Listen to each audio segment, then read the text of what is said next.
In this lesson, we will be talking about stem plots. First, we'll just learn some vocab and some background on stem plots. Just like histograms, stem plots are used for large sets of quantitative data. So again, large sets and numbers. We're looking at only numbers, not categories.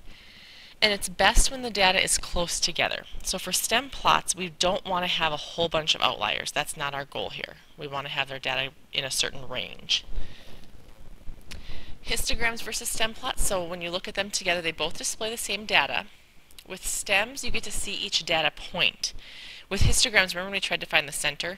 We had to guess based on where the what bar it was in.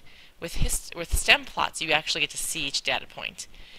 And if you do a histogram versus a stem plot and you use the same classes, meaning same intervals, they will look the same. It will be like having a histogram sideways when you're doing a stem plot. And then in histograms, you choose your classes. You choose what they go by. And stem plots are normally kind of given for you. So the range, these are some more vocab words that we haven't gotten to yet. The range is the minimum to the maximum, so it's the difference between them. Remember when we talked about spread? Spread was the min to the max without outliers. Range is actually subtracting the minimum and maximum. So you're taking the maximum value minus the minimum value. The median is our middle number when the list is from smallest to largest, so make sure when we did our histogram data, our data was smallest to largest, but you have to put your data in order from smallest to largest. And then it's just a reminder there that if there's two middle numbers, you average them. Q1 is actually our lower quartile, or our 25th percentile, which is an important thing to realize. Our 25th percentile is Q1. So that is the median of the lower half. So if you think of a list of numbers, I'm just going to pick some random numbers. Let's go here. Okay, this right here, this 4, is my median. My Q1 is the middle of my lower half. So because I only had one median, my lower half had 3 values here. Q1 in this case would be the number 2.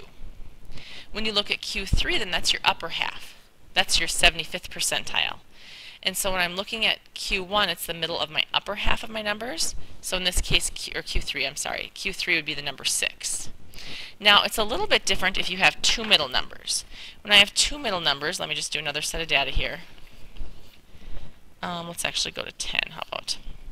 When I have two middle numbers, so in this case I have 5 and 6 as my median, right? So my median would actually be 5.5. I'd average them. When I'm looking to find my Q1, I have to take these numbers as Q1. So I do use the median. Notice I didn't use it here because there was just one, so there was no place to put it. It didn't belong with Q1 or Q3 when I was trying to calculate it. When I'm finding my Q1 and there's two middle numbers, I use the middle numbers in there. So my Q1 in this case would be the number 3. And then same with Q3, I use that middle number, so my Q3 would be the number 8.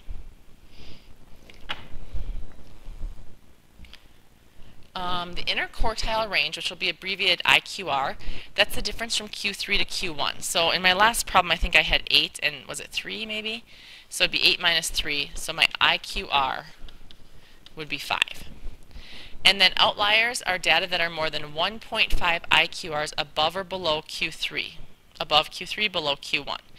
And so now that we know how to find the interquartile range, we can calculate the outliers. And I'll show you that when we get to a problem instead of trying to explain that right now. So now we're going to look at an actual stem plot. So here's a stem plot.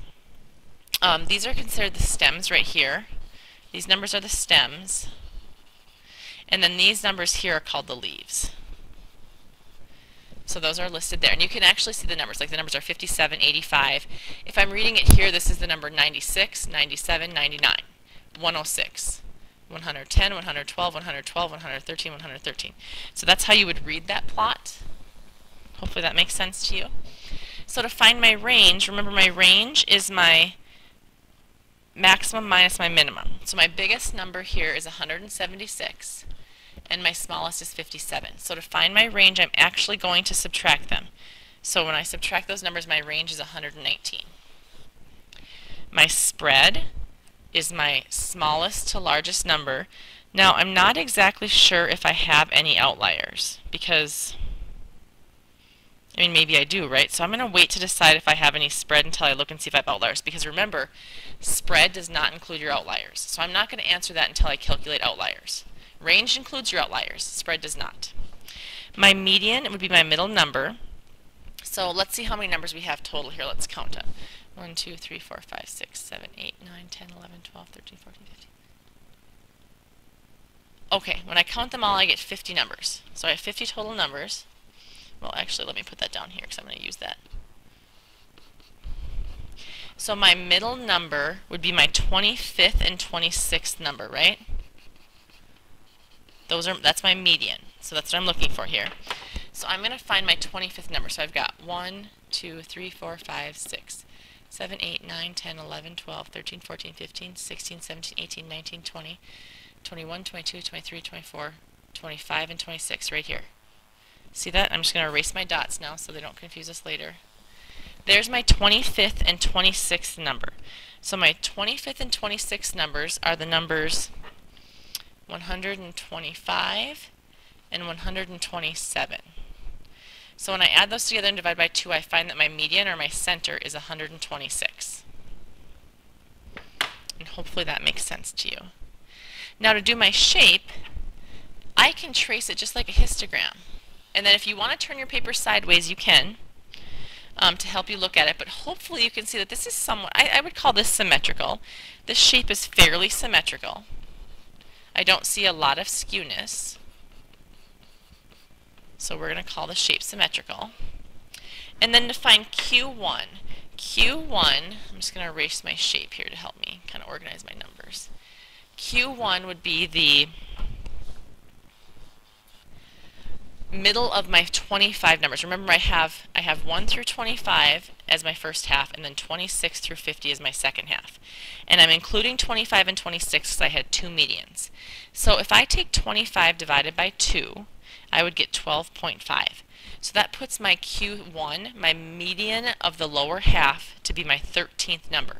So we go find that. 1, 2, 3, 4, 5, 6, 7, 8, 9, 10, 11, 12, 13. It's right there. Now I want you to notice that I have counted least to greatest. So see how I started my dots on this side instead of this side? That makes a difference. So here's my Q1. My Q1 is 116. And then my Q3 is going to be the 13th number again after the 7. So 1, 2, 3, 4, 5, 6, 7, 8, 9, 10, 11, 12, 13. There's Q3 right there. That 4. So it's 134 is my Q3. Now if you need help on how to figure that out, make sure you come ask me about that, because that should be something we can handle after the video. And if you can't, you really need me to show you it, because it's something that once you get the hang of it, it'll be really simple, I think. So remember, to find IQR, we take Q3 minus Q1. So I would take 134 minus 116. So I get my IQR to be 18.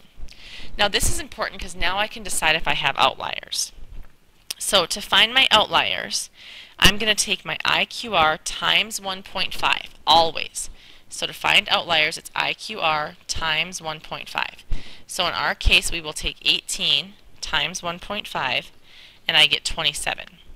So my Q3, I'm going to add 27 to that, and anything above that is going to be an outlier.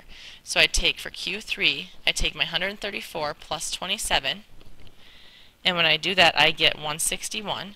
So anything above 161 is an outlier. So let's go ahead and look. Do I have anything above 161? There we go. 176 is an outlier. So I'm going to go ahead and list that as an outlier. We'll use green here. So 176, that's for sure an outlier. And then for Q1, oops, I'll try and color code here. For Q1, I would take my 116 minus 27. So anything below 89 is an outlier. So if I go to my graph and look for that, anything below 89.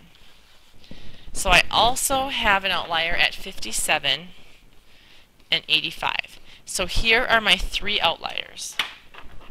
57, 85, and 176. When you list those, I'm going to expect to see this work right here. I need to see that to see how you found your outliers. You can't just list them for me. The work is also worth some points. Now that I see I have outliers, I can do my spread. So because my spread doesn't include the outliers, my lowest number here is 96. So it's 96 to, right there, 156. And that's going to be my spread. Hopefully that made sense when we went through all that. Make sure you let me know if you have questions on that one.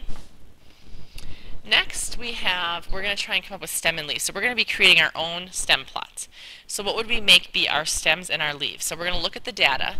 Notice that the data is in the nearest tenths, but I seem to have quite a range where I have some values that are 8.5 and some that go as high as, let me see, I'm seeing a 17. Is that my biggest one here?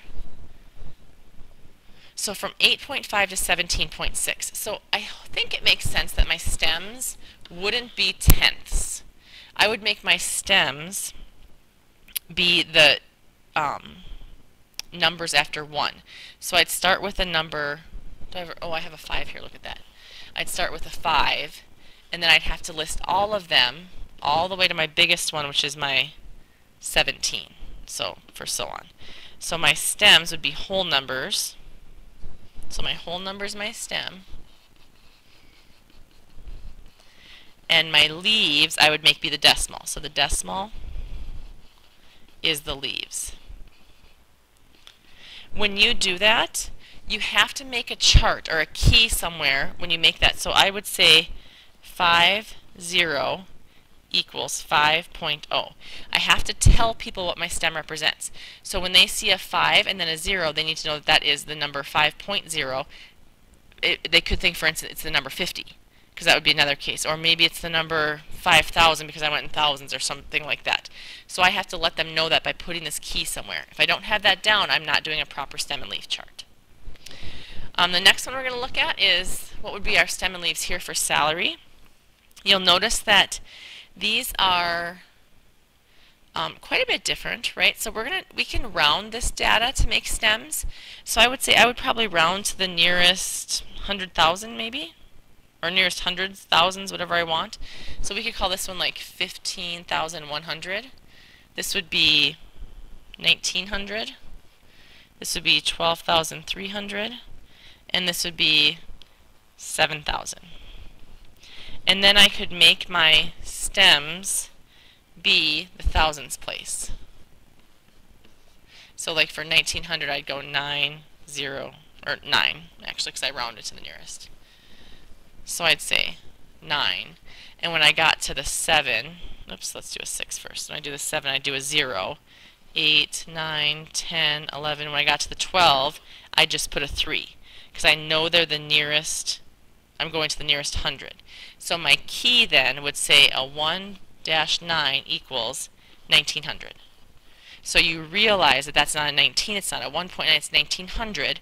That key tells me that. So then when someone sees this, they know that means 7,000. And then the last one we're going to look at is what would your stem and leaves be for the payroll. This is our payroll from yesterday that we did for Major League Baseball teams. We rounded to the nearest millions when we did our plot, so we could say this is like 209 million. This would be 139 million. Oops, I need some more zeros there. This would be 138 million. So I would round to the nearest millions first. And then my stems, I think I would make be 10 millions. So stems would be 10 million. And my leaves would be millions. So for example, 13.9 would be 13,900,000. Oh, I'm sorry, nope. Start over. I said I was going to make those millions, not 100,000s. So my number, that right there would be 1 million, or 100, hold on, I'm making this backwards. What am I looking at? 139 million. Start over. Jeez Louise. Let's look at this one right here. 139 million is really, the 9 is in the ones place, so I was right the first time. I was just writing it wrong. So this would be 139 million. And that's how I'd write it. So that's 139 million, because the million's in the one place, and this is my 10 millions. Hopefully that makes sense after I messed that up a couple times. So now we're going to practice making our own back-to-back stem and leaf plot for Babe Ruth and Roger Maris's home runs. So we have a list of them here. They aren't actually listed from least to greatest for us, so we're going to have to do that. Let's just do that first. How about, We're going to say, it looks like for Babe we've got 2, 3, 4, and then a 6. And then we go to the single digits, which would be the 11. And then let's go to the 20s. We got a 22, 25, 29. 22, 25, 29. Let's go to the 30s. We got a 35 and a 34. So I'll list those in order, 34, 35. And then the 40s, we've got quite a few here. Let's see, I've got a 41 and a 41. And then I've got 3 46s. And I see a 47. Is that all my 40s? Looks like it's all my 40s. Then, oops, 49. I missed one. There we go. And then I've got some 50s. I've got 54, 54, 59, and 60. I'm just going to bring that 60 over here. And then I'm going to count those to make sure I didn't miss any. So we have 1, 2, 3, 4, 5, 6, 7, 8, 9, 10, 11, 12, 13, 14, 15, 16, 17, 18, 19, 20, 21. Let's make sure I have 21 here. 1, 2, 3, 4, 5, 6, 7, 8, 9, 10, 11, 12, 13, 14, 15, 16, 17, 18, 19, 20, 21. Okay, we made it. Roger Maris, I have an 8, a 9, and a 9. And then I'm going to go to single digits. Looks like I've got a 13, 14, a 16, 19, and then we go 23, 26, 33, 39, and then 61. So let's count his. 1, 2, 3, 4, 5, 6, 7, 8, 9, 10, 11, 12, and I've got 1, 2, 3, 4, 5, 6, 7, 8, 9, 10, 11, 12. So I've got them all counted. So now I have to decide what I want to make my stems be. I'm just going to say I've got Babe, so back to back. We haven't seen this one yet. And then we've got Roger Maris. And this is going to be home runs. Let's say by player. How about make it more specific? So home runs by player. Make sure we always label our charts.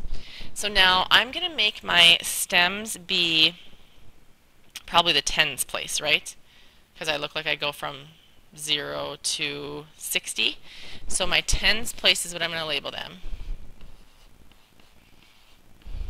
And then I'm going to make a key over here. Let's just make a little key. We're going to say 1, 3 equals 13. So that's my key. And now I'm going to put all of Babe's over here. Now the one thing you have to do is you have to go least to greatest, but looks backwards. So he's got a 2, 3, 4, and 6. So 2, 3, 4, and 6. So they go least to greatest outwards, in this way. Hopefully that makes sense. So 2, 3, 4, 6. So that's 0, 2, 0, 3, 0, 4, 0, 6. Then I've got an 11, and then 22, 25, 29. See how it was helpful for me to put them in order from least to greatest first? And I've got a 4 and a 5, and then a 1, 1, 6, 6, 6, 6. We got a lot of 4s here. 1, 1, 6, 6, 6, 7, 9. And then I've got a 4, 4, 9. And then I've got 1 at 60. So there's Babe's data. Now I move on to Roger's. I've got an 8, 9, and 9. And then a 13, 14, 16, 19. 13, 14, 16, 19. 23, 26. And then 33, 39. And then he's got that 61 down here. So when you look at them side by side, if you were going to compare Babe Ruth and Roger Maris, without even looking right now, you can see that Babe consistently had more home runs, right? We have more seasons for Babe, but he definitely had a lot more years in the 40s and 50s, where Roger had a lot of 30s and below, and then he had that 1 year of 61. So he had one standout year, and the rest don't look as amazing. You might think they're amazing, but they're not as amazing. So now I'm just going to erase this quick so I can bring up our data and have it on one screen because you guys have that on yours. So give me a second to just get rid of this quick. And I'm just going to bring up this data right here. Okay, so let's start with this part, okay? We'll do the range, spread, median, and center, and then the shape. So the range is going to be for Babe Ruth. We're just doing Babe Ruth here, you notice that, right? My range for Babe Ruth is my smallest and my biggest. My maximum is 60. My smallest is 2, so his range is 58. The spread, I'm not sure if we have any outliers yet, so I need to come back to that spread, don't I? I think so. His median or center, let's see, how many total did we have for him? 4, 5, 6, 7, 8, 9, 10, 12, 14, 16, 18, 20. 21 total for Babe. So now if I'm going to find my middle number, that would be my 11th number. 21 divided by 2 is 10.5.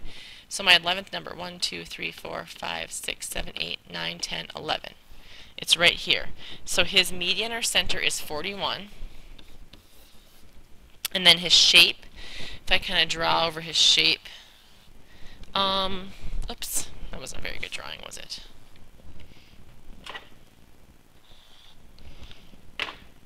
Maybe go like this. I'm going to say that Babe is kind of symmetrical. You might think he's a little bit right skewed. I would take right skewed or symmetrical. We're going to go with symmetrical.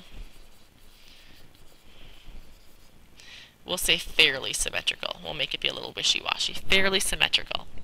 And then the next ones are Q1, Q3, IQR, and outliers. I'm just going to label those here. So Q1, Q3, and then IQR, and then our outliers. Okay?